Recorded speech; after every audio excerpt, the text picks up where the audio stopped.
And let's begin with the Pledge of Allegiance.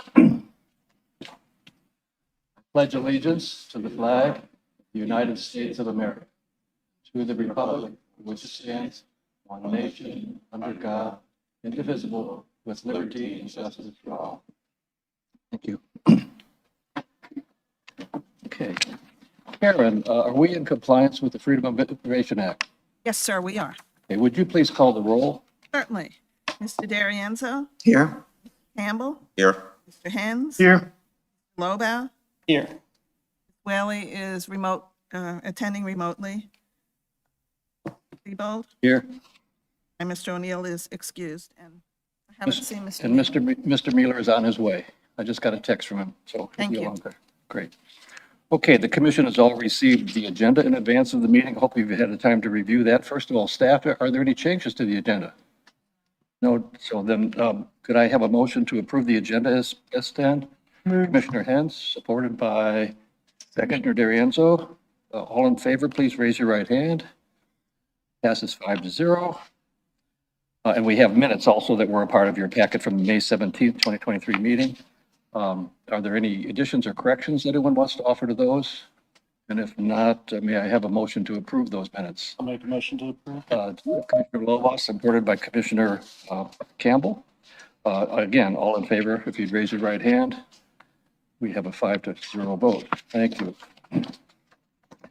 This would be a time when we would welcome the opportunity to have an appearance by citizens. Are there any citizens that would like to speak with us today?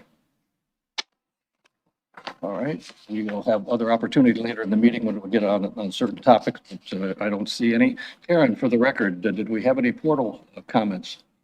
No, sir, we did not. Okay, good. Then, as far as I know, there's no unfinished business or new business. Is that correct? Does anybody else have anything to offer to that? Okay, I'm going to be moving quickly into commission business. The chairman's report, the only thing I would remind everybody, June 30th is approaching. You should have heard from Shay about any continuing education requirements that you have to complete by that date. So let's be sure that we all are current with that and have that done within the next week or so. Now we have some staff reports. Here's how this is going to work. We have 4 different projects that are coming before us today. For our review and comments. The staff will take notes of any comments that we have, but these are not, we're not going to be taking any action to approve or deny or anything like that, but we're going to hear the report. We'll ask for public comment. We'll come back for commission discussion. And then any comments or suggestions that come out of that will be recorded for staff purposes. So who's going to start with that? Brian? Chairman, board members, for the record, my name's Brian Eber. I'm the town's Development Services Manager. Thank you so much for allowing me to come before you guys today and present 4 different projects that have come to the town for approval. On an ongoing basis, we've been looking for ways to improve our development process and to encourage development projects that are complementary to the island's character. This is part of that step. So we'd like to bring before you the first project, which is located at 107 Lego Mutton Drive, and it's by Indigo Run Drive. Project proposes to develop 3.6 acres of undisturbed site into 19 townhomes. By rights, they were allowed to put 21 homes, but fitting with their cottage feel and design, they're only submitting 19 of 21 possible. The development, well, let me pull this up so you can see.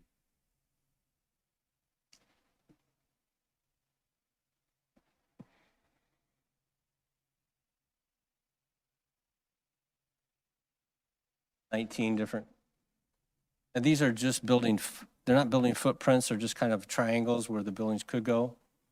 Have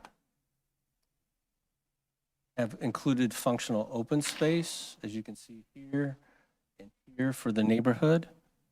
And they have also included sidewalks throughout the subdivision on both sides to again provide for a more neighborhood-centric kind of development.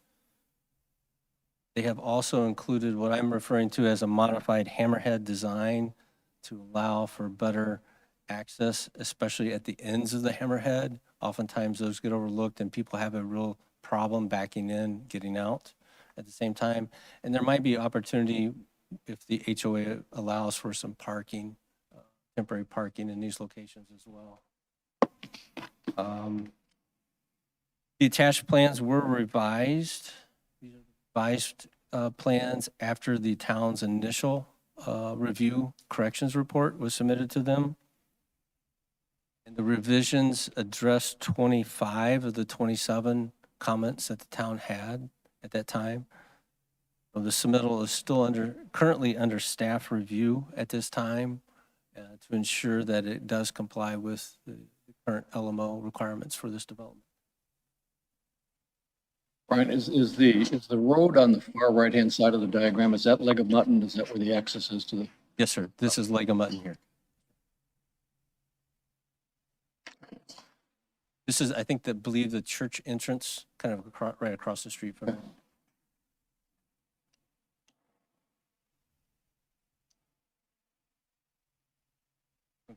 Okay, let me ask, is there any public comment on this particular topic, on this particular project proposal? Yes, sir, please. Would you please come forward, give your name and.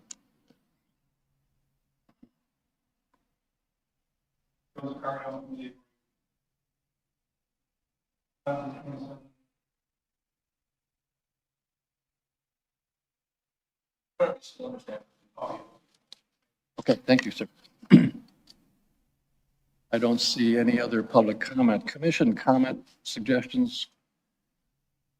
Yes, Mr. Enzo. so you mentioned 3.6 acres. So this is 5.2 units per acre. It's a RM4 zoning, so they're over the 3 acre limit, so they're allowed to zone essentially at a RM8. Ah. Okay, thank you. If you want to stay up there, I have a question as well.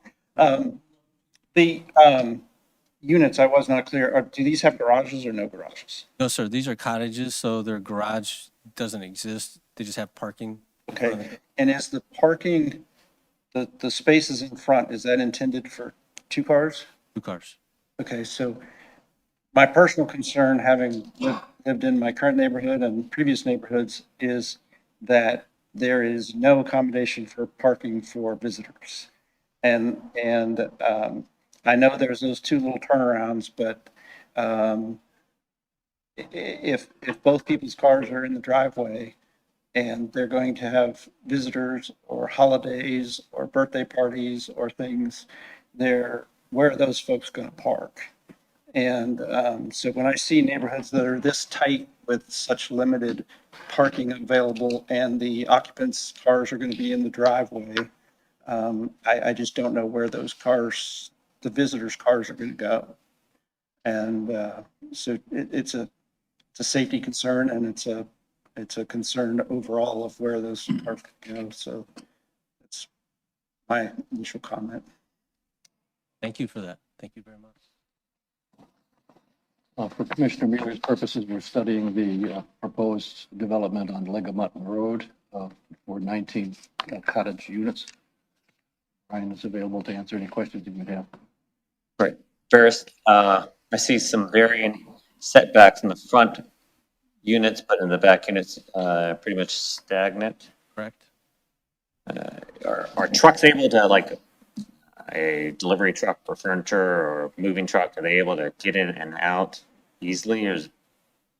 Yes, sir. It's a fully compliant hammerhead, but we did encourage them to modify it so that there was even more rooms at the end of the hammerhead instead of just being a T intersection. Fire trucks, fire has looked at this, fire department has looked at this. Okay. Do you think there's enough room in that hammerhead for cars to park there, like visitors, and for a fire truck to get around there? Temporarily, I believe so, yes, sir. Okay. There's still that width there for the hammerhead that they need. And depending upon where the final location where the fire hydrant goes, will play a major role in ensuring that that can happen at the further furthest reaches of this portion of the last remaining building. And what's the spacing between the two homes? Fence. Yeah, thanks. That helps. Yes, right, okay. So, in a lot of neighborhoods, a friend of mine actually, who's a firefighter, his neighbor caught on fire and literally melted most of the inside of his house. So that's a concern, I guess. So they're not called out, but by looking at it, it looks to be 5 foot either side of the property line, so it's a 10 foot between the homes. Is it 15? I thought we'd moved that to 15 per home.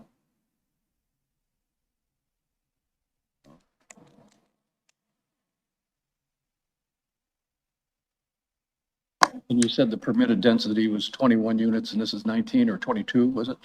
It's 21 and this is 19. Slightly smaller than allowed. Do you know the average square footage of the home? We have not seen the building footprint yet. These are just kind of the outline. The same developer also developed the cottages on Beach City Road, just north of Dillon. We did went by there. Not the cottages. They're relatively small cottages, single story. Okay. Other commission questions or comments? Commissioner Are Hill? these spec homes, or are they gonna be owner occupied? I believe, I know the answer to the question if it's owner occupied or not. But I know he does build, has built several buildings here on the island that rent from him. Just an editorial, here's 4 more acres that would have been good for workforce housing, good location, and lost 4 more to potential workforce housing, which is our biggest need on Hilton Head Island. And so I'm always a little bit anxious when we lose raw land for more density and not workforce housing. But owners' rights trump. Right. Developer did build on Alex Patterson, and that is workforce housing, and it looks to be similar in size and scope as that, but I cannot speak. It's a very good question. I can't speak to that. What was what's the expected cost per unit? Obviously, it's a rising market, it's a little tough, but at least an idea of this, is this a 400,000 to 500,000 home neighborhood, 5 to 6? I'm looking back at the designer, and he's shaking his head. But they're, Reach out. If they're there's intended to be market other rate, comments you market wanna rate. make, absolutely. We can reach out, find that information. Go ahead. If this is still in review, is there still an opportunity to look at adding additional parking spaces somewhere? I really believe that this is going to be a Well, parking it's kind of problem. that balance, right? I mean, we want open space that's viable and usable for that neighborhood. At the same time, to balance the parking needs that demands that may come in. We looked at a couple different scenarios where it involved some sort of median in the middle, more of a boulevard look, have some on-street parking as well as, but then when you put in the sidewalk requirements and pretty soon the land starts shrinking to a point. Well, Victoria Square, which is right on Leg of Mutton as well, has very severe parking problems, and they have a ancillary parking lot within the community. Obviously, it would require eliminating one of the home spaces probably, Sure. but they have an ancillary parking lot to help with the, Overflow. when people have guests over. Because I'm just looking at this, not seeing where anybody's going to park.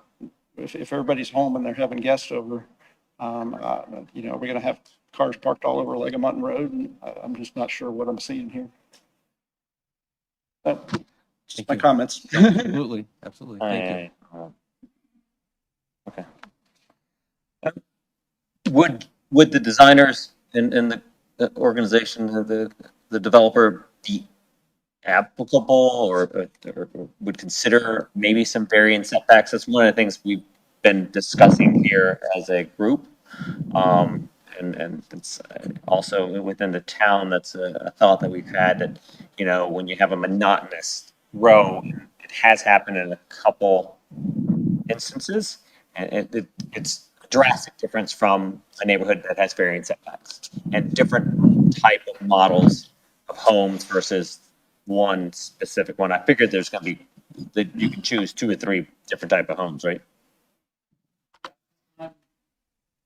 Do you want to come up? Billy Powell with Wood Edwards Engineering. We were the applicant for this.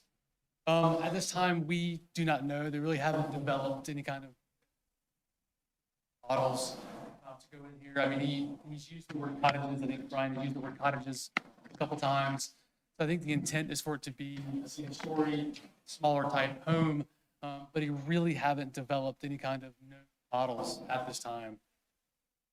Have pads shown to show how it would be graded, how it would be cited. But see any options or models ultimately look like, or the depths, this kind of thing. Make sure that, you know, adequate lot size that would support. And to the, I guess, west and north, what are the other neighborhoods there? That's like a mountain. Uh-huh.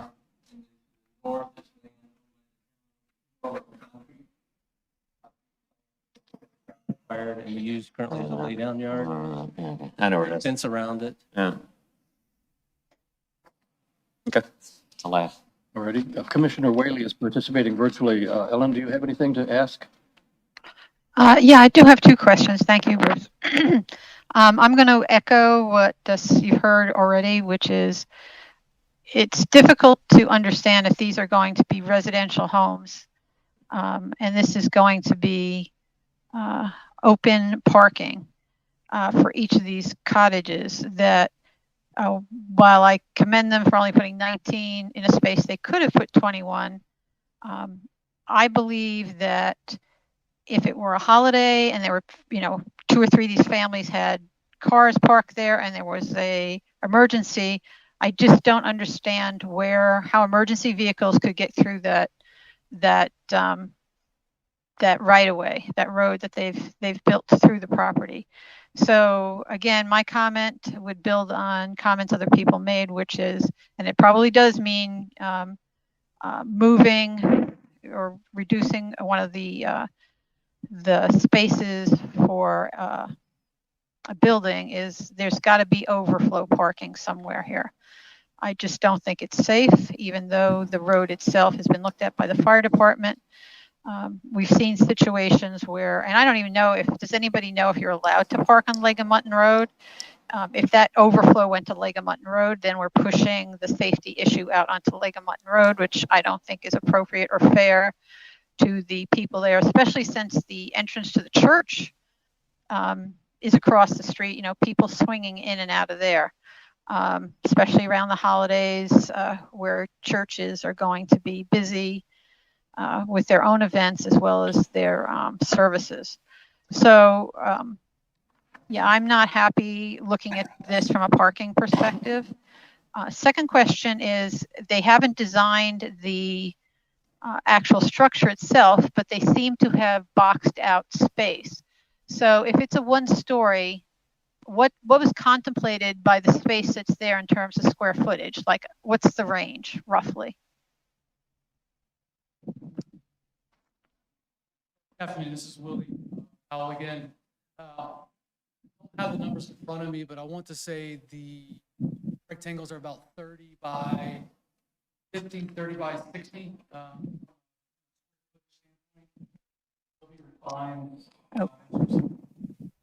Possible what's the final models are showing. But I think what's graphically depicted. Could you speak into the microphone? You're breaking up. I think what's graphically depicted on each lot is approximately 30 by 60 in that Okay. ballpark. And also, it's my understanding these will be platted as fee simple in terms of how it will be processed. I don't know if it will retain units or, but I think the intent is for it to be platted as fee simple, single family units. Okay, and final question, from a utilities perspective, these things are going to be air conditioned and have garbage pickups. So the mechanical structures will be placed where? I suspect to the rear, not to the side, but that's a question I have for you, as well as waste management. So that is something that, should this turn into a short-term rental location, which when I look at it, that's the first thing that pops to my mind.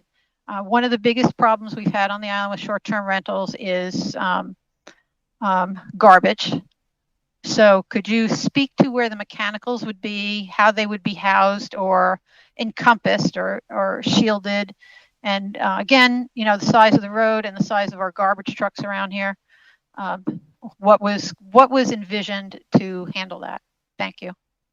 Yes, ma'am. Thank you. This is Willie again. Each lot will have roll-off trash service, and the town has done a good job of reinforcing the fact that any utility, HVAC system, any type of other component to the home that's not part of the physical home must all be outside of any kind of side or front setbacks. I would assume, as you mentioned, they would be in the rear. But as of now, we don't know exactly where the mechanical systems will be on the unit. Right, it could even be And in like what- an attic space. I'm not quite sure. Oh, attic space, okay. Quick, and so to that point then, the three perimeters, not looking at Lake Mutton Road, but the three perimeters, do they back up to other residential areas, commercial areas, or are they wooded space right now? This is Brian again with the town. So Hi, Brian. To the south is Indigo Run. So that is currently part of Indigo Run's PUD. There are some residents just due south of that. To the west, again, is Indigo Run, but it's quite a ways away from where these houses will be. It's through a natural drainage way. And to the north is town-owned land that we use for contractors to put down their storm pipes and their equipment and stuff that we make. Okay, thank you. And one final thing, there is no parking allowed on Lake of Mutton. So is They it, will be Okay. ticketed if they park on Lake of Mutton. is it possible that garages are beneath the building and that the parking spaces we see here are for guests? Is that something that was being considered? I don't think so. I think with the elevations we have here, it was more of a slab on grade type lot component, with the parking out front being for lot residences. The town would, really made sure that we had adequate depth. Parking spaces beyond the sidewalks. The sidewalks did not count against any of that parking depth. So actually the spaces are a little bit deeper than what you'd normally see. The sidewalk was not, blocked or in by the parking of the residences. You know the flood zone rating for that area? It's a flood zone X. There's no known flood hazards in this area. Other questions or comments? Then we would ask for staff to take those comments into consideration as you continue your review and go on to our next project, which is that's at 1 South Forks Beach Drive. Brian, are you going to do that one as well? Okay, thank you, Willie. Yes, yes, Chairman, I'm going to Great. do all of them.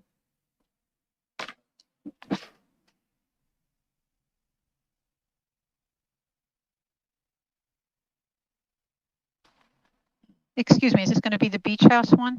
Yes. Yes. Just want to make sure I have the right doc. Thank you. So the beach house is located at 1 South Forest Beach Drive. The proposed project includes 2 phases. Phase 1 consists of a new stage structure, expanded tiki bar,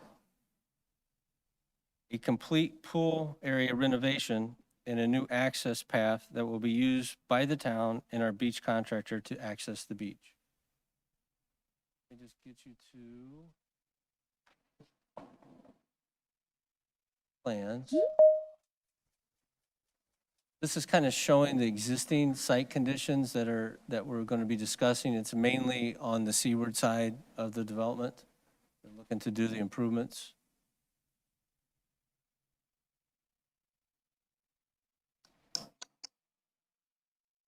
And that's existing conditions.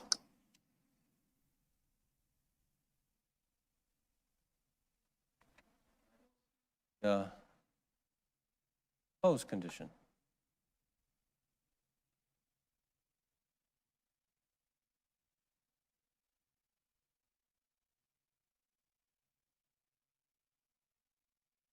Let me see if I can find it for you all.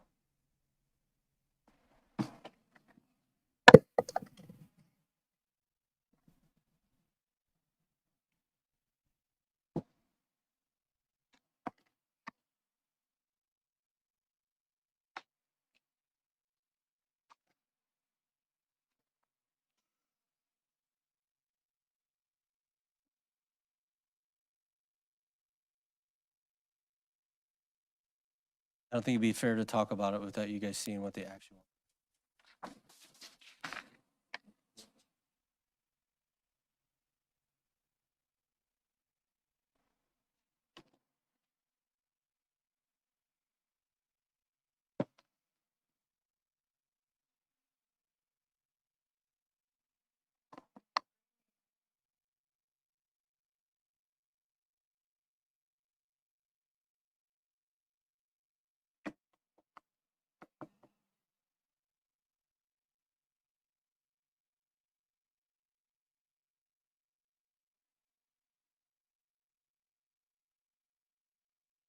Oh, let me zoom in a little bit here.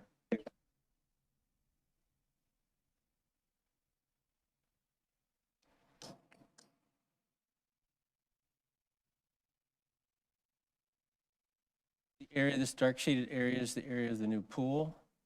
And these are like areas, I guess, for like lounge chairs, different amenities for people. Pool will encompass this area. Excuse me, Brian, which exhibit are you looking at so I can pull it up as well? Can you see my screen or no? No, oh, there they go. Okay. Got it? Yep. Okay. Thank you. Yep. This is the area of the pool that's highlighted in this darker shade. It includes both the pool and the pool decking area around the swimming pool. A major renovation to the existing conditions. There's basically squared it off, made it more of a rectangle than a. This area here depicts Tiki Hut, the revisions to Tiki Hut Bar. They're also doing a new stage structure.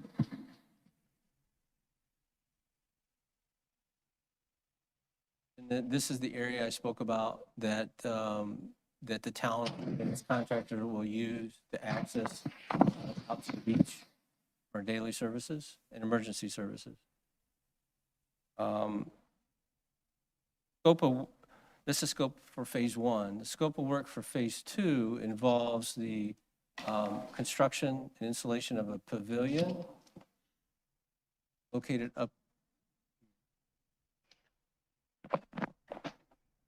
This is phase 2 right here. It just involves that pavilion.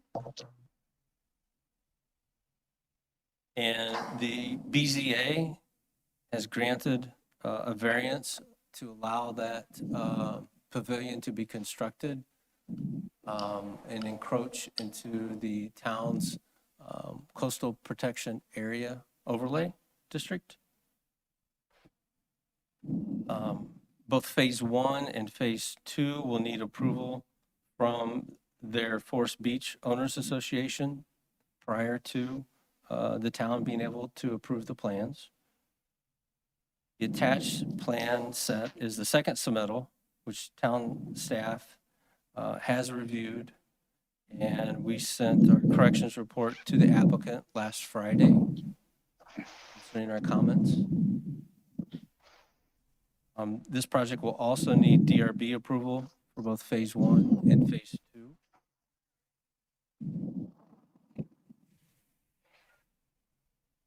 That's the current status. So it's still out for review. There's still comments that the town staff has during this potential development. Do you happen to know specifically what the Board of Zoning Appeals, what they looked at when they granted the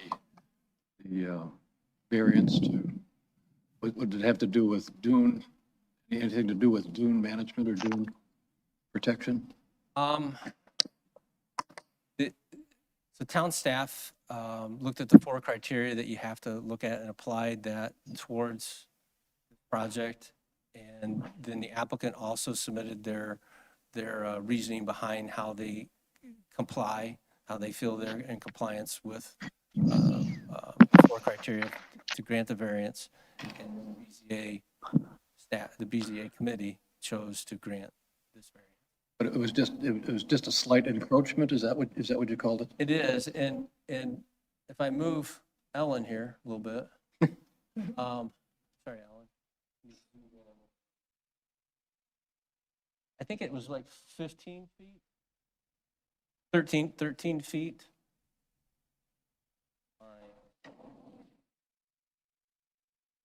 Back in 1999, the state designated a line that's referred to as the OCRM line.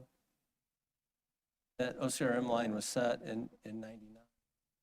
Town adopted that as its beachfront line. From this line here, didn't allow any encroachments from the built environment.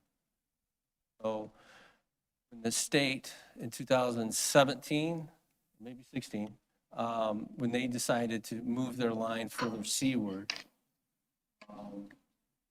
as a result of the dunes moving naturally, consistently, the town chose at that time, as a policy, town council chose to keep that beachfront line where it was in 99. They've encroached about 13 feet with a open air pavilion, have posts on 4 corners. But it basically keeps them on the other side anyway. Yes. It stays right in line with the other encroachments. It's really Don't almost allow a squaring it building. off. We just don't allow a building. This is decking. Okay, Question. before, go ahead. What's gonna be the square footage of the decking that's there? I don't think I have the square foot for the pool and the decking. Yeah, they're just that decking area. This is a pavilion here. Oh, the pavilion.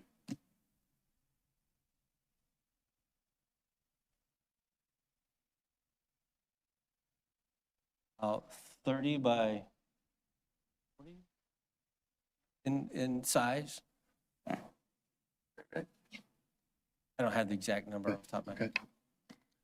Well, we can continue commission discussion in a minute, but first let me find out if there's any public comment on this presentation. Anybody from the public wanted to address us? Okay, then we're back to commission comment. Any questions of Brian or anybody else? I think maybe for future, it would be good if we could see maybe a side-by-side of what it was and what it is going to be, just to make it more of a visual.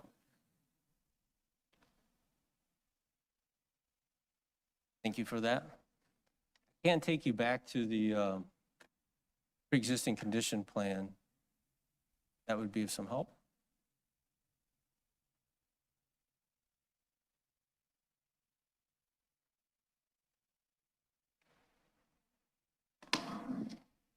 Mouse is quicker than the computer. This kind of shows you the existing layout. And the tiki bar is just, at this point, is just a rectangle. The new proposed would have it more of a cross-like shape. Swimming pool in the beach area. And the decking is more of a rounded shape versus the square shape earlier. But what we need to ensure is that any encroachments that are they're not making any matters worse as a result of their new plan across the beachfront line with the deck. We'll do so. Well, this is good. I think anytime you have an older property and you get some good upfits, renovations, it's a good thing. So I'm happy to see this. Can you tell me too, do phase one and phase two run concurrently, or do they follow another, or? That's a good question. We had to start phase one without phase two because phase two came about when the BZA decided to allow the encroachment. Now that that variance has been granted, we're going to kind of have to meld the two together and make it one. And what is the timeline for this? Do we know? Timeline for construction, we do have the applicant here.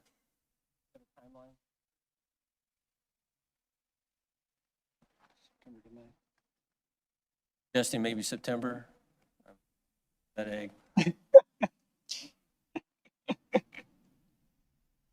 Well, Tight timeline. I agree with Tom that it's positive.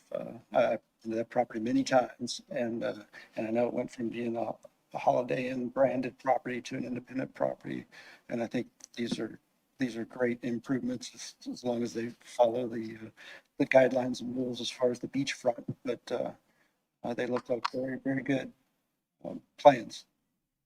They've been great to work with, so. Right. Other commissioner comment or questions? This is Ellen. I have a quick Yes, go ahead. question. Yes.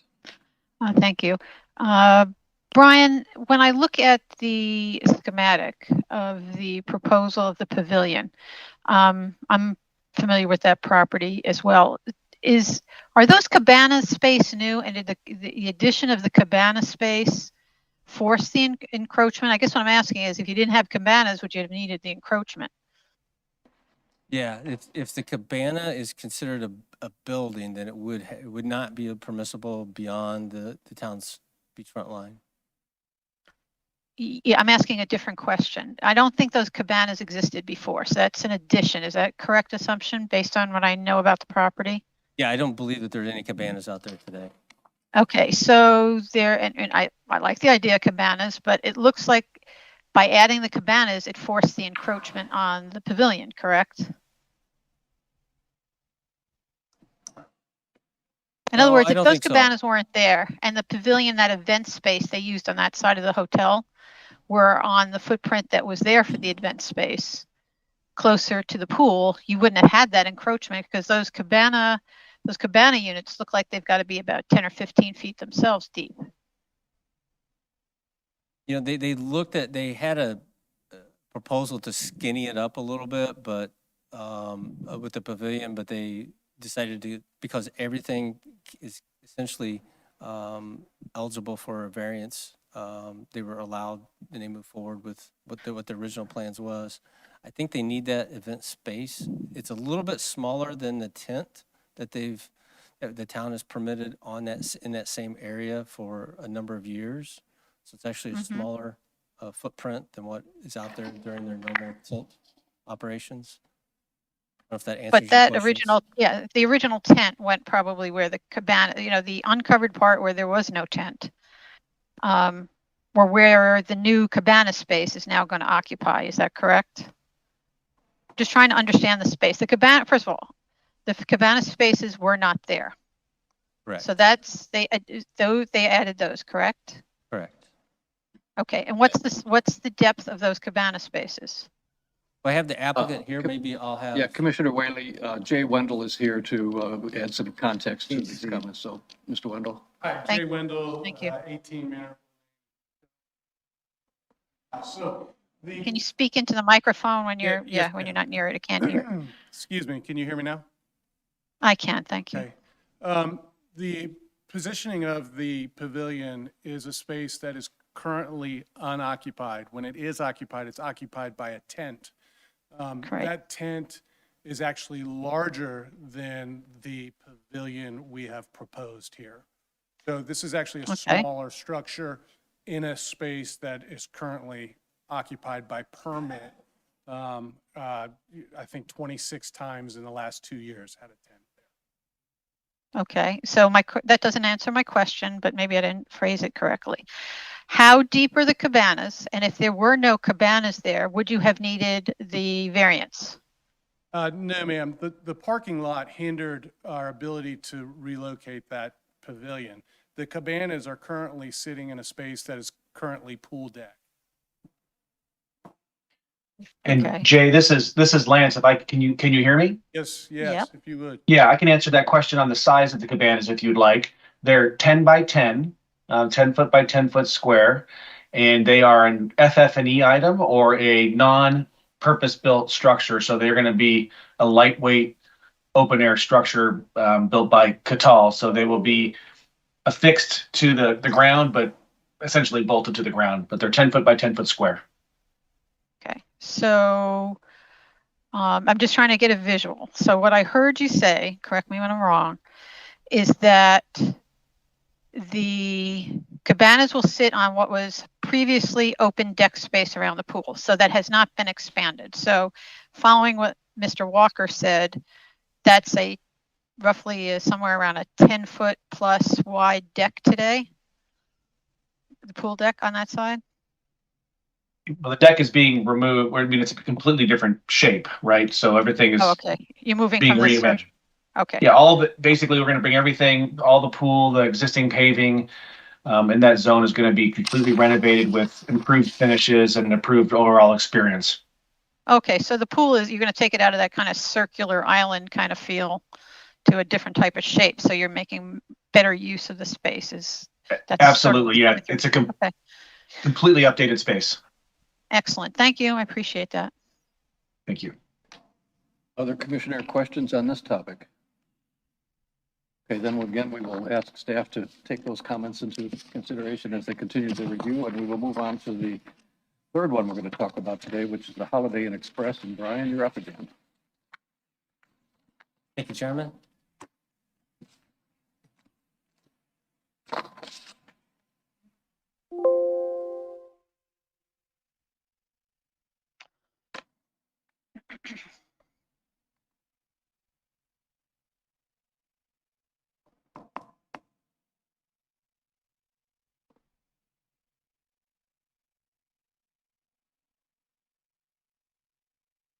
Next project is the Holiday Inn Express. It's located at 10 Tanglewood. It's adjacent to the Celebration Park. The proposed project includes the renovation and addition to the existing Holiday Inn Express. Staff feels that this is a creative infill project of an existing structure to add common areas within the hotel. Trying to pull the plan up as we speak.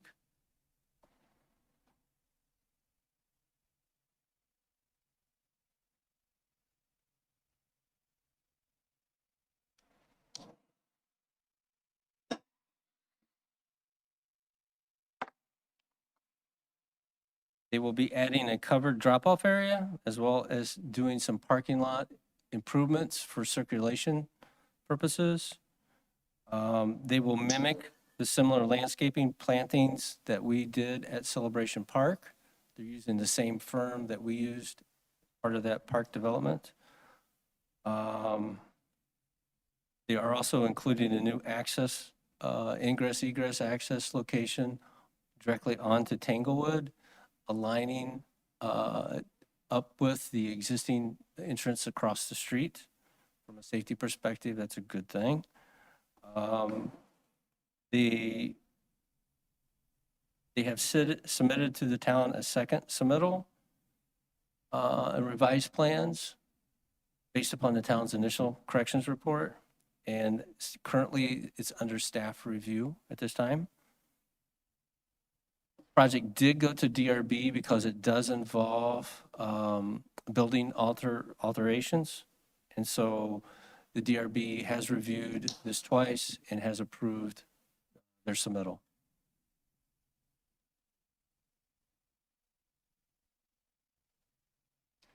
Happy to answer any questions you may Okay, have. let me once again find out if there's any public comment or questions from citizens here. Okay, seeing none, let's go to commission discussion. Does anybody have any questions of Brian or comments? Just a, just another comment that might be helpful is if you could, in the future, give us a big map view so that we can see where on the island it is and in relation to everything else. Okay. Before you get to this level of detail, that way we can envision how it sits and where it is right now. It'd just be helpful, I know, for me. I think that's a great point. Is there another drawing in the set that zooms out? Might. If you guys have been to Celebration Park, this is kind of what I call the bouncy area, right? It's very soft. This is kind of the exercise area we have. It's along Nassau Street, kind of the back corner to it. The park is obviously to the north of this site quite a bit, but the pathway around the park includes this area, and it almost touches directly the Holiday Inn Express. So for the longest times, we had issues code related with the site, but as the town improved that land and created the Celebration Park, those items have gone away. I think the Holiday Inn Express folks have seen a reason to do this massive improvement because of the work that the town did directly adjacent to their property. It's a little bit, they didn't just do the additional common open space areas that they need for visitors coming to their business. They also looked at improving their landscaping, their aged landscaping, as well as their parking lot improvements at the same time, and getting better traffic safely in and out of adjacent to Nassau. So Brian, there's no addition to the Holiday Inn Express itself, is there? It's just, we're talking about pavement additions. This plan just shows the pavement additions, but there is an actual DRB improvement to where they're actually physically creating a new covered drop-off area, as well as they're filling in an open space between the two buildings. If this is building 1 on the south, where my arrow kind of is pointing, and this is building 2 on the north, they're kind of filling in that gap with a new common area where people can check in easier. Because right now, they currently have to go all the way down to South Forest Beach and Tanglewood, what was, I think, an old restaurant, and that's where you have to check in. So instead of doing the check-in down there, they're now going to bring people into here, create a lobby of sorts that they can do some of those amenities in keeping with the design guidelines that we have, so that it's appealing, it's modern, it has a different look, it's the right color, shape. I wish I had the photo to show you. More convenient. Right, Tom? Yeah, I think this looks like a very good project, and it looks like it's being well thought out. And I like that they're tying the landscaping into the park to make that whole area feel cohesive. So I think it's a very good plan. Yeah, I like the idea that they're updating an older unit area that gives a better experience for our visitors. Other questions or comments? Commissioner Whaley, any questions or comments? No, I'm thrilled that they're updating it. And it's great that Celebration Park had a Impact. ancillary effect on it. So looking forward to seeing what it looks like. Great. I'll be coming to you very soon. Okay, great. All right, I don't see any other questions or comments, so we'll move to our final one, which has to do with the conversion of the Ozark Bank property. Thank you once again. Let me get to that slide, but this project is located at 1036 William Hilton Parkway.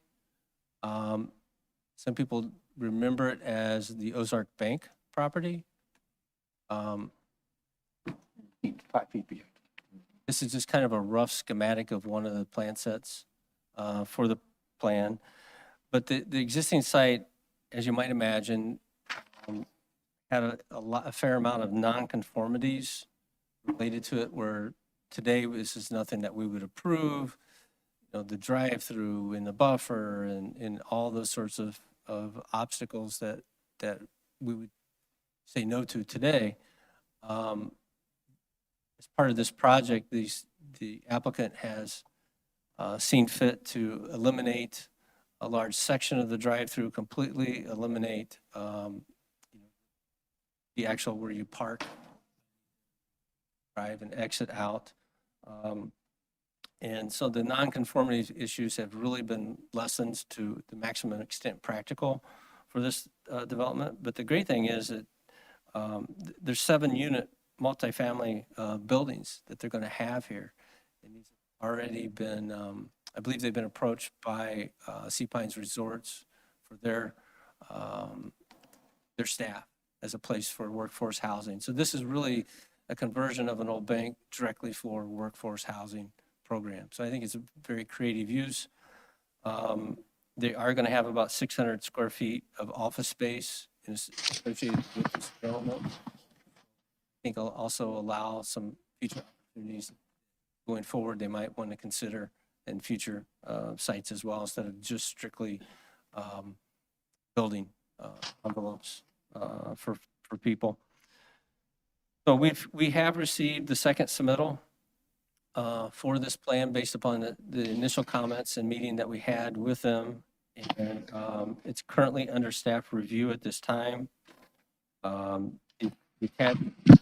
corrections report that we gave you probably does include items that have already been addressed with this new resubmittal that they submitted to us.